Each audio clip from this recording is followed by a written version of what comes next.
اعوذ باللہ من الشیطان الرجیم بسم اللہ الرحمن الرحیم۔ بیسیکلی یہ جو آئینی ترمیم لائی جا رہی ہے اس کا مقصد ہے کہ قاضی بچاؤ اور مال بچاؤ۔ یہ قاضی بچاؤ اور مال بچاؤ ترمیم ہے، قوم کو قومی ترانے کے پیچھے لگا کر یہ خود قومی خزانے کے پیچھے لگے ہوئے ہیں، ملک میں پاکستان کی تاریخ میں۔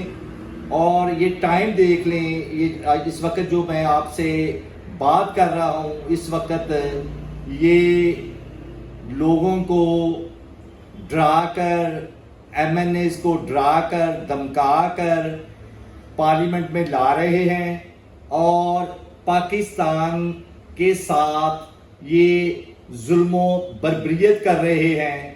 انشاءاللہ یہ ترمیم پہلے تو پاس نہیں ہوگی اگر انہوں نے ڈرا دھمکا کر ڈنڈے کے زور پر مال بچاؤ قاضی بچاؤ یہ اسکیم جو ہے اگر اس میں یہ کامیاب ہو گئے تو وکلا انشاءاللہ بھرپور پروٹیسٹ کریں گے، سڑکوں پہ نکلیں گے۔ اس غیر آئینی، غیر قانونی، against the law, against the constitution یہ ترمیم ہے، اس کو قطعی طور پر قبول نہیں کریں گے۔ شکریہ۔